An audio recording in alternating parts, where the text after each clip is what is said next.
नमस्कार दोस्तों, मैं हूं मुक्ता दीक्षित एस्ट्रोलॉजर। आप सभी को महाशिवरात्रि पर्व की हार्दिक हार्दिक शुभकामनाएं। आज महाशिवरात्रि का पर्व है और जो है भगवान शिव की क्या कथा है, शिवरात्रि की क्या कथा है, वह आपको इस वीडियो के माध्यम से बतलाऊंगी। सबसे पहले सभी लोग हाथ जोड़ के हर हर महादेव 3 बार बोलें। हर हर महादेव, हर हर महादेव, हर हर महादेव। अब हम शिवरात्रि की कथा शुरू करते हैं।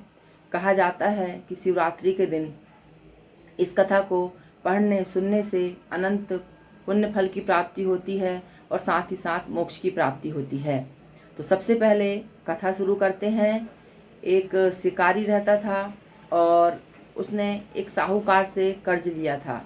किसी कारण से वह कर्ज नहीं चुका पा रहा था, तो एक दिन साहूकार ने उसे बंदी बना लिया। लेकिन उसकी बहुत याचना प्रार्थना करने पर साहूकार ने उसे छोड़ दिया और कहा कि तुम शीघ्र ही धन की व्यवस्था करके मेरा ऋण चुकाओ। तो वह प्रार्थना करते हुए और प्रार्थना की तो साहूकार ने उसे बंधन से मुक्त कर दिया। इस तरह से वह कई दिनों का भूखा प्यासा वह शिकारी जंगल में चला गया। जंगल में उसने एक जगह जल देखा, जल पिया और सोचा वह भूखा प्यासा तो था ही। उसने सोचा कि अब मैं क्या करूं, किस प्रकार से अपने पैसे कमाऊं, किस प्रकार से ऋण चुकाऊं, क्या काम करूं। ऐसा सोचते सोचते वह एक बेल वृक्ष के ऊपर चढ़ गया। उसने कहा कि यह बेल के ऊपर बैठ जाता हूं, निश्चित ही कोई ना कोई शिकार मुझे आज मिलेगा। वह शिकारी बेल के वृक्ष पे बैठ गया और वहाँ पर जो था भगवान शिव का एक शिवलिंग भी था। लेकिन वह जो शिकारी था उस चीज़ से अनभिज्ञ था। लेकिन महादेव और भोलेनाथ जो हैं बहुत ही दयालु और कृपालु होते हैं। उनकी कृपा जो रहती है अनंत रहती है। अब हम देखते हैं कि कहानी किस प्रकार से मोड़ लेती है। तो इसके बाद जब वह शिकारी शिकार की रास्ता देख रहा था और उसी समय उस दिन जो था महाशिवरात्रि का दिन था, तो वह शिकारी सुबह से उस पेड़ के ऊपर बैठा रहा। धीरे धीरे शिकार की रास्ता देखते देखते उसने जो है बहुत सारी बेलपत्ती जो तोड़ तोड़ के शिवलिंग के ऊपर वह डालता गया। लेकिन उसे यह नहीं पता था कि वह शिवलिंग है या भगवान शिव जी हैं। लेकिन भगवान तो बहुत ही दयालु होते हैं। इसके बाद जो है आगे जो शिकारी गया, शिकारी ने देखा कि एक हिरण आ रहा था। तो हिरण को उसने जो है मारने के लिए तीर कमान उठाया। लेकिन उसने प्रार्थना की कि आप मुझे मत मारिए, मैं एक बच्चे को जन्म देने वाली हूँ, आप एक साथ 2 जीव की हत्या करेंगे। प्रार्थना याचना करने पर शिकारी ने उसे छोड़ दिया। उसने कहा कि जैसे ही मेरा बच्चा हो जाएगा फिर मैं आपके पास स्वतः लौट कर आती हूँ। ऐसी प्रार्थना उसने की तो शिकारी ने उसे जाने दिया। ऐसा करते हुए 1 पहर की पूजा पूरी हो गई, लेकिन उसे इस बात का अनुमान नहीं रहा।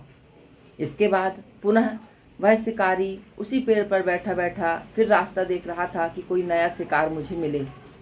इतने में एक और हिरनी आई। वह अपने प्रिय की तलाश में थी, अपने पति को ढूंढ रही थी।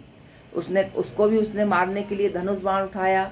उसने भी प्रार्थना की कि आप मुझे मत मारिए, मैं अपने प्रिय से मिलकर आती हूँ और मैं स्वयं ही अपने आप को आपके हवाले कर दूंगी। उसकी प्रार्थना भी उसने सुन ली। फिर वह इंतज़ार करने लगा कि अब कोई और शिकार आएगा। इसके बाद में एक और हिरनी आई। वह अपने 2 बच्चों के साथ आई। तो उसने फिर कहा, अरे अब तो 3 हैं और अच्छा शिकार मुझे मिलेगा।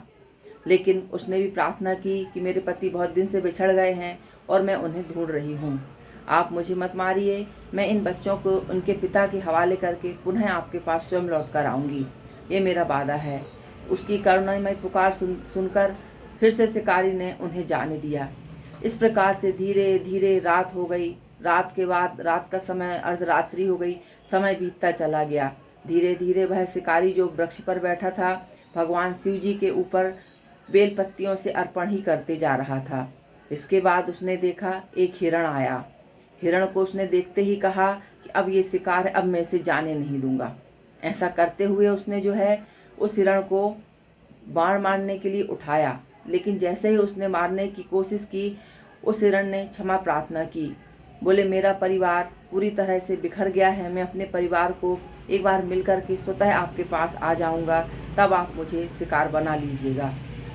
वह बेचारा फिर चिंता और संदेह में पड़ गया, क्या करूं क्या ना करूं। उसने भी उसकी प्रार्थना सुनते हुए उसे जाने दिया। इसके साथ ही उसकी चारों पहर की पूजा जो है पूर्ण हो गई। कहा जाता है कथा में कि इस प्रकार से वह सुबह होते देखते देखते आखिर उसने पूरी बेलपत्ती जो है भगवान शिव पे अर्पण कर दी, और साथ ही भगवान जी को है अर्पित करते हुए वह नीचे उतर गया। अब उसने कहा, आज पूरी रात पूरा दिन निकल गया, मुझे कोई शिकार नहीं मिला। बैठकर ऐसा सोचता है कि इतने समय में ही वह सारा परिवार, जो 3 हिरणी थीं, वह उस हिरण की पत्नियां थीं और बच्चे भी उसी के थे। वे सारे परिवार उस शिकारी के पास लौट कर आए और उसने कहा था कि हमने आपको वचन दिया था कि हम ज़रूर लौट के आएंगे, हमारा पूरा परिवार मिल गया है, अब आप हमारा शिकार कर सकते हैं। लेकिन उनके परिवार को देखते हुए और भगवान शिव की पूजा करते हुए उसका रात्रि भर से जो है सुबह उसका हृदय परिवर्तन हो गया, और उसने इस विचार को त्याग करके उन्हें सबको जो है जाने दिया, उनको प्राण दान दे दिए और कहा, मैं आपका शिकार नहीं करता, आप जा सकते हैं। इस प्रकार से उस शिकारी का हृदय परिवर्तन हो गया और भगवान भोलेनाथ की उसे असीम कृपा प्राप्त हुई। और इसके बाद जो है कहा जाता है कि जब उसका मृत्यु का समय आया तो उसको जो है यमराज ले जाने लगे। इतने में शिवगणों ने उसे रोककर कहा कि यह शिवलोक जाएगा, क्योंकि इसने शिवरात्रि का पूजन किया था, व्रत किया था, और जिस भी रूप में किया हो भगवान भोलेनाथ यह नहीं देखते कि आप किस प्रकार से कर रहे हैं, आप जाने कर रहे हैं अनजाने। भगवान की भक्ति किसी भी प्रकार से की जाए वह पूर्ण हो जाती है। रामायण जी में भी कहा गया कि आधि में पुनि आध, तो थोड़े से समय में भी आप भक्ति कर सकते हैं, लेकिन भक्ति को जरूर करना चाहिए। तो शिवरात्रि की यह कथा थी जो मैंने आपको सुनाई। यह पौराणिक कथा है जो मैंने आपको बतलाई है, और इस प्रकार से वह जो शिकारी था वह शिवलोक को चला गया, और इस व्रत को सुनने से अनंत पुण्य फल की प्राप्ति होती है। एक बार हम फिर से बोलेंगे, हर हर महादेव। नमस्कार।